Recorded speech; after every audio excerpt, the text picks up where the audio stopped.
Ingredient Finder S slightly boosts the likelihood of this Pokemon finding ingredients. What does that even mean? How much is slightly? Is it more than Ingredient Finder up nature? Does it neutralize an ingredient finding down nature? Welcome back to another Pokemon Sleep video, it's Bro Vinny here. Today we're covering this subskill, and I only just realized that, well, we actually never really talked about it. And I came to this realization when Doopness785 commented in one of my previous videos, saying how impactful is Ingredient Finder nature up or down? How impactful are ingredient subskills? Helping Speed tells you that it's 7% faster if it's Helping Speed S, or 14% faster if it's Helping Speed M, but Ingredient Finder doesn't give you a percentage. Why is that? As it turns out, there is a reason. And the reason is because the maths are a bit more complex. Now, before we dive right into the maths of Ingredient Finder subskill or nature, the first thing you should know is that you gotta have the right ingredient list. This here. It really doesn't matter if you have Ingredient Finder SM and Ingredient Finder Nature up if all you're farming is an ingredient that you don't need. Or maybe another Pokemon has already fully covered for. A case in point, in this situation, Bellsprout has double potato.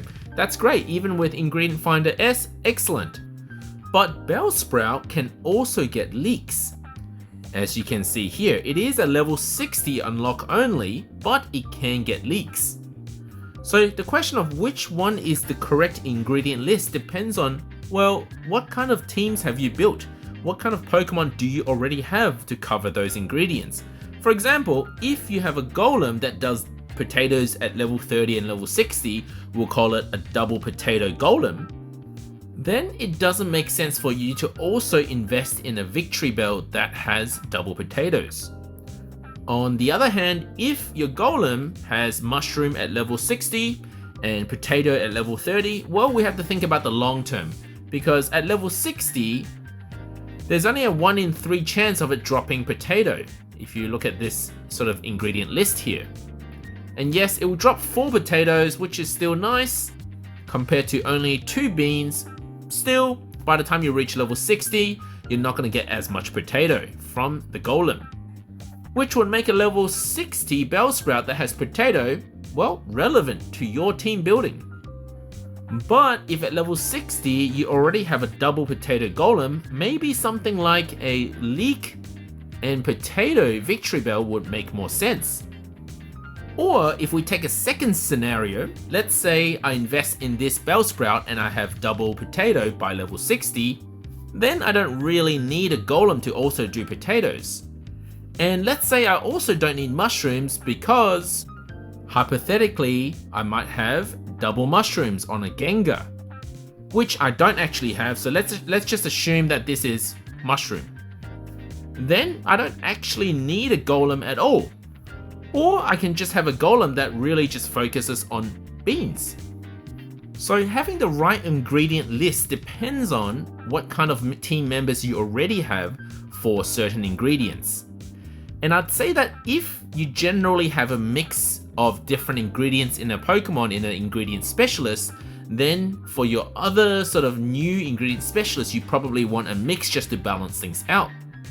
But if you tend to have just a singular ingredient in a ingredient specialist, for example, like this Golem here, then you might want more sort of singular ingredients in your new or upcoming ingredient specialist that you're still catching, so that you only really ever need to swap that one slot out for that one ingredient that you're after. And so this is the reason why ingredient specialists are actually the hardest, the most difficult of the 3 specialties to get the perfect stats, because for a berry specialist really doesn't matter if you have the wrong ingredient list. In fact, you want ingredient finding down anyway.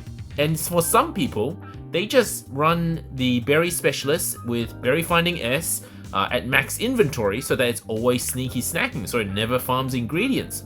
So ingredient list doesn't really matter for berry specialists. There are some niche situations where they're good, nice to have, but it really, by and large, doesn't matter. And for skill specialists, generally the ingredient amounts, so this number here, are very low. So maybe just one mushroom or one egg or something like that.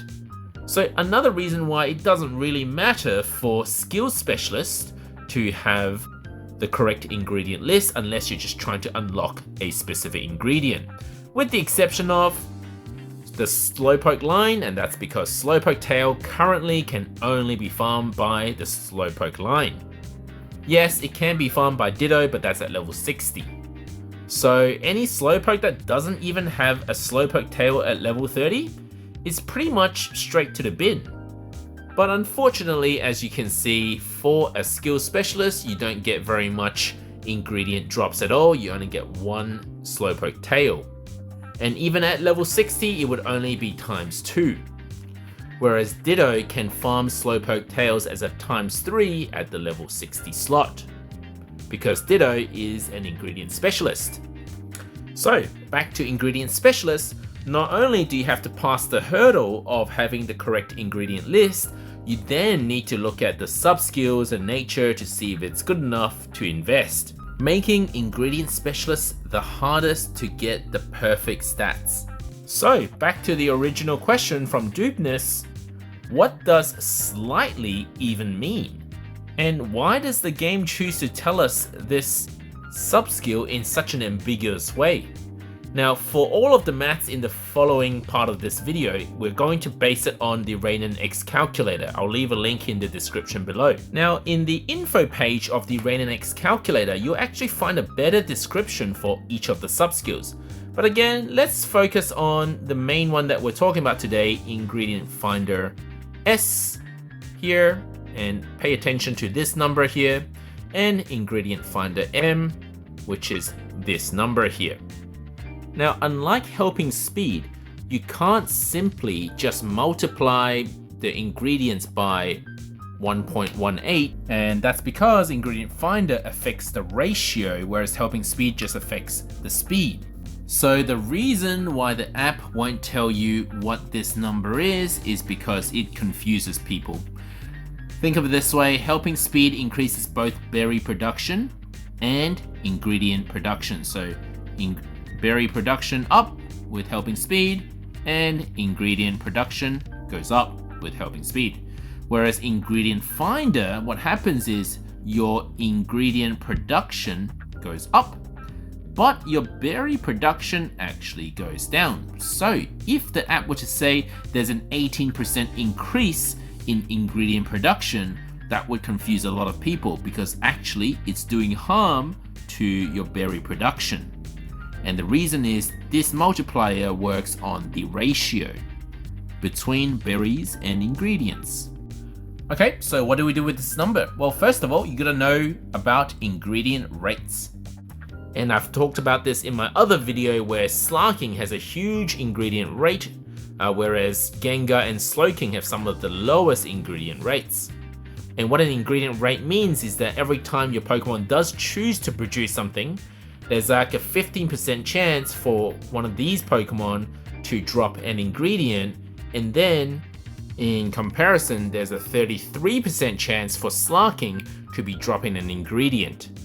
And just to recap what these percentages mean, and you can find these under ingredient rate in the Rainen X calculator, what these percentages mean is that every time it triggers a production at the frequency, there is a 33% chance it's an ingredient, but then that means there's a 66% chance it's going to be the berry production. And once again, if we scroll to the bottom, you'll see some of the lowest ingredient rate Pokemon, such as Slowpoke or Slowking and Ghastly. It's very good for Onyx to have a low ingredient rate because it's a berry specialist, but generally we want a high ingredient rate for an ingredient specialist. We can improve this ingredient rate by having ingredient finding subskills and nature. Alright, so how does it actually calculate? What is the absolute highest ingredient rate you could get in this game?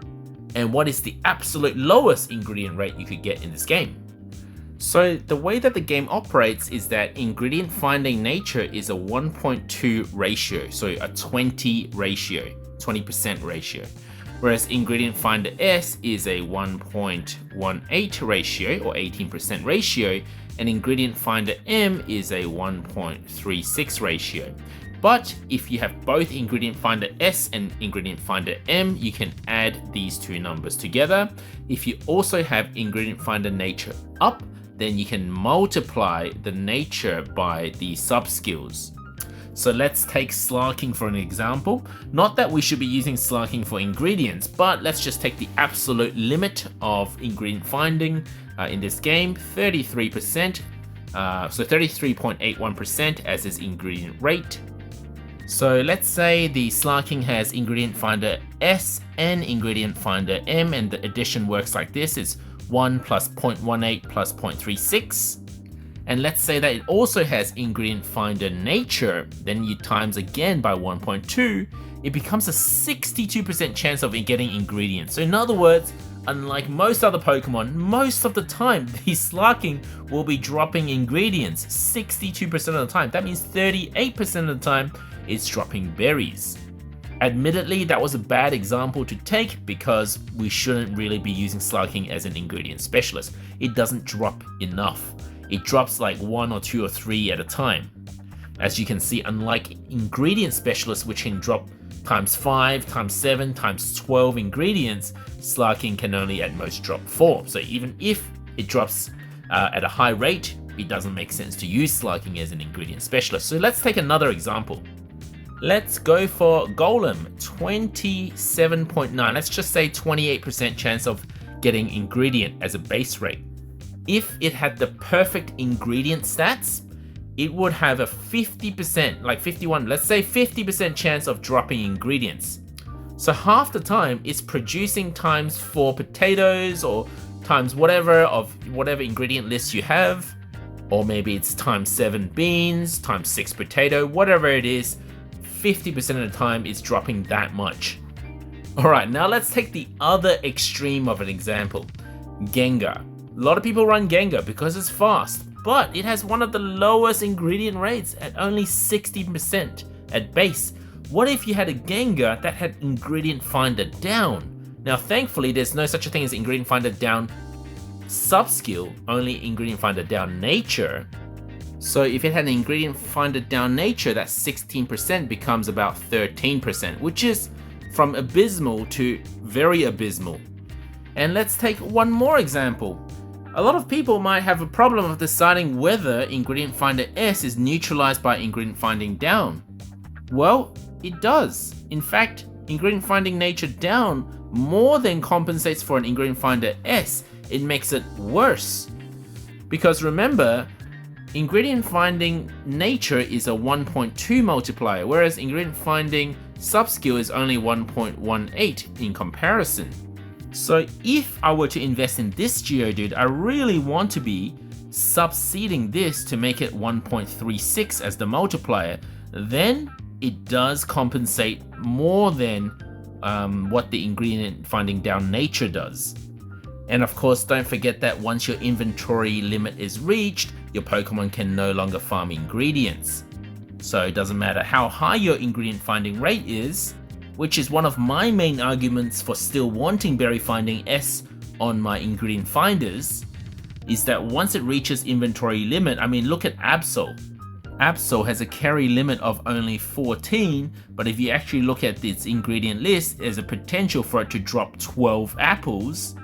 It doesn't matter if you have an Absol that has all of the ingredient finding and nature and subskills when the ingredient list is all apples. So let's say your Absol is cacao, apple, and apple. Well, actually, it doesn't matter whether that Absol has ingredient finder. It's gonna fill up that inventory in like 1 or 2 triggers of the ingredient production. Unless the Absol also has multiple inventory up, then ingredient finding nature is important. Sorry, ingredient finding nature and subskills is important. So especially for ingredient specialists that cannot evolve, ditto Absol, it's quite important for them to have inventory up in order to maximally benefit from this ingredient finding nature or subskill. Otherwise, if you're gonna hit that inventory limit like the app still can within like 1 or 2 triggers, berry finding S is the way to go. Because at the very least, it's providing you double berry strength once your inventory is reached. And one more factor that isn't talked about enough is how often do you open the app? If you've been following me, you hear me talking about how Piggy plays the game differently to me. When she opens the app, a lot of the Pokemon might have inventory reached, so they've already started sneaky snacking. So to her, she would benefit more from berry finding S, whereas to me, I would benefit more from ingredient finder up on ingredient specialists, because I'm often clearing their inventory. So how you play the game also affects how good that Pokemon is. I mean, even if we go back to the App Store example, let's say you play this game 24/7, you're just watching the game and collecting everything. Then, you know what? Inventory doesn't matter, because yes, it can drop 12 apples, but you're collecting them straight away and it can do it again. If you're still confused, I've put it into text form as well in reply to Doopness's questions. So in here I use a 20% ingredient rate as the example, and then I said if it has ingredient finder M, S, and ingredient finding nature, then the multiplier is 1.848, which would then make the 20% ingredient rate 37% ingredient rate instead. If you're still confused, I've got a simple way for you to remember these numbers. You don't need to look at all of these numbers. The simple way is go, look, I've done the maths for you already. You know that if you've got ingredient finding M, ingredient finding S, and ingredient finding nature up, what you get is this number here. This number, let's just say, is very close to 2 times. So what that essentially means is that you take the ingredient rate and you just go times 2. So Gulpin here has a 20% chance of dropping ingredients if it had all of the ingredient finding abilities, the nature and subskill. Then it becomes just about 40% chance of getting ingredient. That's just a quick and easy rule of thumb for you to approximate your numbers. It's not accurate. It's just, you know, like I said before, let's take Golem as the example. If we just simply multiply the ingredient rate by 2, that's about 50 to 60%. Now I admit that wasn't the easiest thing to explain, so hopefully I didn't confuse everybody. So if you still have questions about this, just ask me in the comments section below and I'll reply to you. Thank you for watching, guys. Don't forget to leave us a like and subscribe.